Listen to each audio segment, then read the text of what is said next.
नमस्कार दर्शकों, स्वागत है आपका हमारे चैनल सेक्रेट ऑफ लाइफ पे। आज की वीडियो मकर राशि के लिए 2023 का राशिफल लेकर के मैं आया हूं। आज की वीडियो आपके लिए काफ़ी ज़्यादा इंपॉर्टेंट रहने वाली है ये वीडियो, क्योंकि इसमें जो सबसे महत्वपूर्ण परिवर्तन हो रहा है साल के प्रारंभ में ही हो रहा है, जब शनि कुंभ राशि में गोचर करेंगे और 7.5 का दूसरा फेज आपको खत्म होगा। ये बहुत ही महत्वपूर्ण परिवर्तन के साथ ये 2023 स्टार्ट हो रहा है। तो इसका क्या क्या बेनिफिट आपके लाइफ में रहेगा, इस पर हम चर्चा करेंगे। और सेकंड फेज कैसा रहा, एक ब्रीफ में छोटा सा डिस्कशन करेंगे, ताकि कुछ आपको जो है मोटिवेशन मैं दे सकूं, 7.5 को लेकर के सही मार्गदर्शन कर सकूं। और उसके साथ साथ हम चर्चा करेंगे कि प्रोफेशन की स्थिति क्या रहेगी, कैरियर की स्थिति क्या रहेगी 2023 में, एजुकेशन की स्थिति, संतान की स्थिति, आपके भाग्य की स्थिति क्या रहने वाली है, किस तरह से भाग्य का साथ मिलने वाला है, किन बातों को आपको ध्यान रखना चाहिए, किन चीज़ों में आपको थोड़ी सावधानियां रखनी चाहिए, और अंत में ऑफकोर्स रेमेडीज की भी बात करेंगे। तो ये वीडियो इंपॉर्टेंट रहेगी, इसको लास्ट तक देखिएगा। देखिए, सबसे पहले बात करते हैं जो सबसे पहला परिवर्तन साल के स्टार्टिंग में ही 17 जनवरी को होने जा रहा है, जो मकर राशि वालों के लिए शनि गोचर कर रहे हैं कुंभ राशि में। अगर आप मकर राशि के हैं तो ये कहने की आवश्यकता नहीं है कि जो आपका 2 साल रहा है, स्पेशली 2020 से, वैसे प्रॉब्लम्स थोड़ा पहले से ही रहे, खर्च वगैरह आपका 2017-18 से ही प्रॉब्लम शुरू हो गया था आपके लाइफ में, लेकिन 2020 से काफ़ी ज़्यादा प्रॉब्लम आपको रहा। प्रोफेशन में काफ़ी दिक्कतें रही, कैरियर में आपको काफ़ी परेशानियां आई, अपनों से काफ़ी टकराव हुआ, लोगों के रियल पिक्चर आपके सामने आए, बहुत सारी चीज़ें ऐसी हुई जो आपके लाइफ में आपको झकझोर कर रख दिया और बहुत सारी मैच्योरिटी आपको दिया कि कैसे लाइफ में चलना है। अब देखिए, इस पर मैं ज़्यादा डिटेल में नहीं जाऊंगा, क्योंकि वैसे मकर राशि वाले, आपको सच बोलूं तो रॉयल लाइफ जीने वाले इंसान होते हैं। ये जो होते हैं काफ़ी एडवांस तरीके से अपने लाइफ को जीना चाहते हैं। इनका सोच बहुत बड़ा होता है आप लोगों का, कोई भी चीज़ को सेक्रेटली करते हैं, बहुत ज़्यादा बोलना पसंद नहीं करते, आंखों में एक आकर्षण लिए हुए होते हैं। थोड़ा सा इंसान को जो है अपनी तरफ करने की, आकर्षित करने की क्षमता भी मकर राशि वालों में बड़ी अच्छी होती है। और उसके साथ साथ डेस्टिनेशन जो भी होता है आपकी ज़िंदगी में, आपका डेस्टिनेशन कभी छोटा नहीं होता। जो भी आपका एम बनाते हैं, लक्ष्य बनाते हैं, अपने जीवन में बड़ा बनाते हैं, बड़ा पाना चाहते हैं, बड़ा करना चाहते हैं। लेकिन 2 साल काफ़ी प्रॉब्लम्स में आपको शनिदेव रखे और पकड़कर आपको बहुत सारी चीज़ें सिखा गए। अब जो शनि का गोचर है कुंभ में यहाँ पर होने जा रहा है, इससे क्या क्या बेनिफिट है। देखिए, शनि सेकंड हाउस में बैठेंगे। सेकंड हाउस में बैठे शनि फाइनेंशियल स्थिति को अच्छा करेंगे।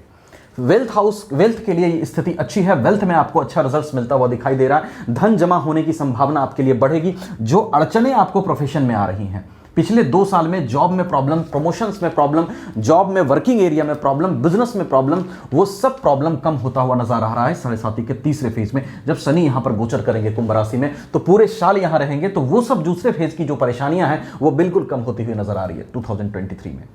उसके साथ अगर मैं बात करूं प्रोफेशन की, देखिए शुक्र, अगर प्रोफेशन की बात करूं तो शनि की दृष्टि वहां से तो हट जाएगी प्रोफेशन हाउस से, या आपका 10th हाउस प्रोफेशन का, वहां से शनि की दृष्टि हटेगी 2023 में और पूरे साल हटी रहेगी। तो जो परेशानी आ रही है वो कम होगी। और शुक्र की जो स्थिति रहेगी साल के प्रारंभ में ही, जनवरी फरवरी में लगभग, क्रमशः शुक्र लग्न और सेकंड हाउस में विराजमान रहेंगे, तो आपका जागरूकता आपकी बढ़ेगी। आप प्रोफेशन के प्रति काफी जागरूक होंगे। शनि जब यहाँ आएंगे आपके आत्मविश्वास में थोड़ी वृद्धि होगी, आपको स्ट्रेस एंजाइटी में कमी आएगी और आप अधिक जागरूक होंगे चीजों को करने के लिए, प्रोफेशन में ग्रोथ पाने के लिए, और ग्रोथ मिलता हुआ भी आपको दिखाई दे रहा है।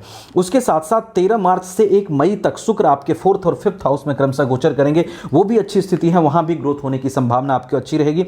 फिर साल के अंतिम महीनों में शुक्र जब भाग्य भाव में, प्रोफेशन हाउस में और लाभ भाव में अंतिम महीनों में गोचर करेंगे, तो वहां भी स्थिति अच्छी रहेगी। बीच के महीनों में थोड़ी बहुत स्थिरता रह सकती है, ग्रोथ में थोड़ी कमी आ सकती है साल के मध्य में, लेकिन अंत में फिर इन सब घरों में शुक्र की स्थिति प्रोफेशन को बेहतर करते हुए दिखाई दे रही है। उसके बाद देखिए, संतान और शिक्षा की अगर बात करूं, एजुकेशन एंड जो है चिल्ड्रन पर्पस से शुक्र ही यहाँ पे लॉर्ड होते हैं। प्रोफेशन के भी लॉर्ड होते हैं और चिल्ड्रन हाउस के भी, संतान भाव के भी लॉर्ड होते हैं, एजुकेशन के भी लॉर्ड यहाँ पे शुक्र होते हैं, वीनस होते हैं। तो वहां पर भी स्थिति वही रहेगी, क्योंकि शुक्र जो है यहां पर लग्न और सेकंड हाउस में रहेंगे। फिर बीच के महीनों में थोड़ा सा इधर उधर रहेंगे, यहाँ पर मिथुन में रहेंगे, कर्क में रहेंगे, सिंह में रहेंगे, और फिर साल के अंतिम महीनों में जब उन सब स्थिति में रहेंगे, तो संतान और एजुकेशन को लेकर के स्थिति ठीक है।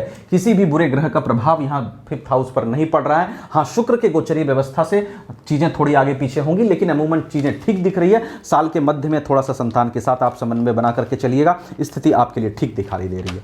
उसके बाद चलिए बात कर लेते हैं भाग्य की। अगर भाग्य की बात करूं, लक की बात करूं, तो भाग्य भाव पर किसी भी पाप ग्रह की दृष्टि नहीं है पूरे साल।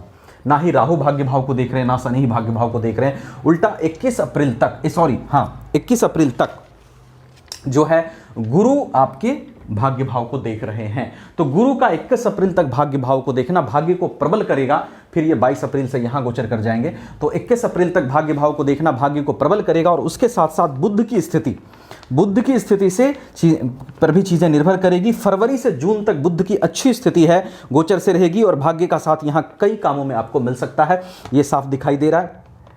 क्योंकि हाँ, जून के बाद थोड़ा सा बुध की स्थिति इधर उधर होगी, हल्का माइनस प्लस होती रहेगी, लेकिन भाग्य का साथ अमूमन ठीक है, क्योंकि भाग्य भाव पर किसी ग्रह का पाप प्रभाव नहीं, उल्टा गुरु की दृष्टि वहां पर है, और बुध की स्थिति जून तक आपको बहुत अच्छा भाग्य का साथ दिलाती हुई दिख रही है। उसके बाद थोड़ा आगे पीछे हो सकता है, उसका ध्यान रखिएगा। अगर विवाह की बात करूं तो देखिए, विवाह में शनि की दृष्टि 7th हाउस से हट जाएगी। अभी शनि जब 2 साल यहां रहे हैं मकर में, तो मैरिज लाइफ में भी कईयों के प्रॉब्लम किए हैं, कईयों का तलाक भी कराए हैं, तो मैरिज में भी जो प्रॉब्लम्स काफी आ रही थी वो कम हो जाएगी 2023 में। अगर आप विवाह के योग्य हैं, विवाह करने वाले हैं, तो उसकी भी स्थिति बनेगी। गुरु की दृष्टि विवाह स्थान पर पड़ रही है, शनि यहां से हटेंगे तो जनवरी से लेकर के अप्रैल तक विवाह की भी स्थिति बनेगी, विवाह भी आपका हो सकता है। उसके बाद फाइनेंशियल कंडीशन की बात करूं तो स्टार्टिंग में ही बताया, शनि का कुंभ राशि में आना फाइनेंशियल कंडीशन के लिए बेहतर है, आपके वेल्थ के लिए बेहतर है, चीजें आपके लिए ठीक दिखाई दे रही है। उसके साथ देखिए, अब जो सावधानियां और रेमेडीज, सावधानी और रेमेडीज की अगर बात करूं तो सावधानी और रेमेडीज कहां रखना। हाँ, एक चीज और, हेल्थ की बात करूं, देखिए हेल्थ में भी लग्न पर किसी पाप ग्रह की दृष्टि नहीं है। शनि जब लग्न पर थे तो आपके अंदर लेजनेस को रखे, गौर करिएगा मेरी बातों पे। 2020 2021 ऐसा रहा है जहां आपके हेल्थ में भी प्रॉब्लम शनिदेव किए हैं, आप में लेजनेस रहा है, आपके पराक्रम में कमी रही है, सेल्फ कॉन्फिडेंस में कमी रही, एंजाइटी रही, ये सब चीजें कम होती हुई दिखाई दे रही 2023 में, क्योंकि ये लग्न से हट जाएंगे शनिदेव। तो हेल्थ को लेकर के भी स्थिति अमूमन ठीक दिख रही है, अच्छा आत्मविश्वास आपका रहेगा। सावधानी कहां रखना है और रेमेडीज क्या करना है। देखिए, सावधानी में राहु प्रोफेशन हाउस को देख रहा है, केतु प्रोफेशन हाउस में बैठा है, शनि की दृष्टि हट गई है 2023 में, ये आपके लिए बहुत अच्छी स्थिति है, लेकिन ये दोनों ग्रह को थोड़ा सा बैलेंस करके रखिएगा। राहु और केतु के रेमेडीज को थोड़ा करना है, और उसके साथ साथ ध्यान कहां रखना है, थोड़ा सा जो ध्यान आपको रखना है कि शनि का तीसरा फेज खत्म नहीं हुआ है, तीसरा फेज 2023 में चलेगा। निश्चित रूप से तीसरा फेज में प्रॉब्लम्स कम होती जाती हैं, और कई बार बहुत अच्छे रिजल्ट्स भी तीसरे फेज में शनिदेव करते हैं, लेकिन फिर भी चूंकि थर्ड फेज आपका रहेगा तो आपको इन्वेस्टमेंट सोच समझ के ही करना है, आपको कोई भी रिस्क सोच समझ के ही लेना है। तीसरा फेज का मतलब ये नहीं होता कि आप एकदम फ्री हो गए सब कुछ करने के लिए, आपको थोड़ी सावधानी रखनी है। शनिदेव का मूवमेंट देखिएगा, 17 जनवरी के बाद मूवमेंट कैसा रहता है आपके लिए, क्योंकि शनि का रिजल्ट सबके लिए एक जैसा नहीं होगा, सभी मकर राशि वालों के लिए एक जैसा नहीं होगा, क्योंकि इनकी प्लेसमेंट पर भी निर्भर करेगी आपकी कुंडली में कैसे है ये। तो इन बातों का थोड़ा सा ध्यान रखिएगा। रेमेडीज में चूंकि देखिए, मकर वाले आप लोग बहुत, मैंने कहा ना, हाई एम्बिशियस होते हैं, तो कई बार रिस्क ले लेते हैं बड़ा, और बड़े रिस्क लेने में विश्वास भी करते हैं, तो लेना है। ये नहीं कह रहा हूं कि आपको रॉयल लाइफ जीने का हक नहीं है, आप निश्चित रूप से जीने का हक रखते हैं, और निश्चित रूप से आपकी सोच बड़ी है, सोच बड़ी होनी भी चाहिए, लेकिन थोड़ा सा चूंकि थर्ड फेज भी रहेगा तो थोड़ा सा रिस्क सोच समझ के ही लीजिएगा।